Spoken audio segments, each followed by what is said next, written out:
தமிழக முதல்வர் அவர்களுக்கு வணக்கம். நான் திண்டுக்கல் மாவட்டம் பழனியை சேர்ந்த பிஇ பட்டதாரி. நான் ஒரு கார்ப்பரேட் நிறுவனம் வைத்து சொந்தமாக நடத்தி வருகிறேன். இதற்கு மேற்கொண்டு சமூக பணிகளில் ஈடுபட்டு வருகிறேன். நான் இதுவரை 7 பொதுநல வழக்குகள், 5 கிரிமினல் ஓபி மதுரை உயர்நீதிமன்றத்தில் தொடுத்து 12 வழக்குகளுக்கும் உத்தரவை பெற்றுள்ளேன். எனக்கு பாதுகாப்பு வழங்கும்படி உயர்நீதிமன்றம் உத்தரவிட்ட பொழுதும் எனக்கு உயிருக்கு பாதுகாப்பு வழங்கவில்லை. நான் பல சமூக விரோத குற்றங்கள் இதுக்கு எதிராக போராடி வருவதால், வழக்கு தொடுத்து வருவதால் எனக்கு கொலை மிரட்டல்களும் உயிருக்கு அச்சுறுத்தலும் நிறையாகவே உள்ளது.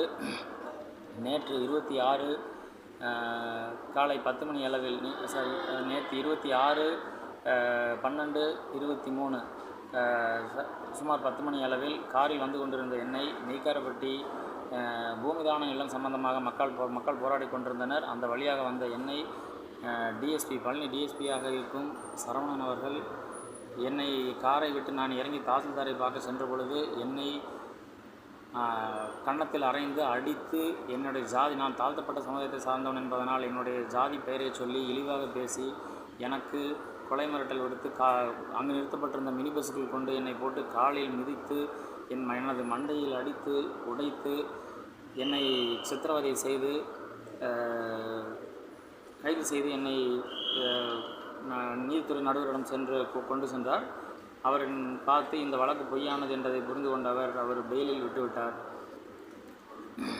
ஆகவே பழனி டிஎஸ்பியாக பணிபுரியும் சரவணன் அவர்களுக்கு பல வழியாக சட்டவிரோதமாக வரக்கூடிய மாமூல் மண் திருடுவது மூலமாக பார்கள் சில்லிங் விற்பது, அதாவது மதுபானங்களை காலையில் 5 மணியிலிருந்து விற்பனைக்கு தொடங்குவது, இந்த மாதிரி வரக்கூடியதன் வருவாய்கள் என் மூலமாக கெட்டு வருகிறது. ஏனென்றால் நான் பல விதமான புகார்கள் வழக்குகளை தொடுத்து வருவதனால். ஆகவே என்னை நேற்று அவர் அடித்து துன்புறுத்தி சித்திரவதை செய்துள்ளார். என்னை பழனியில் சிகிச்சை எடுக்க விடாமல், பழனியில் ஆனால் சிகிச்சை அளிக்க மறுத்துவிட்டனர். என்னை அங்கிருந்து விரட்டி எடுத்து விட்டனர். மனிதநேயம் இல்லாமல் இவ்வாறு செய்துவிட்டனர். நான் இப்போது கோவை மருத்துவக் கல்லூரியில் உள்ள மருத்துவமனையில் சிகிச்சை பெற்று வருகிறேன்.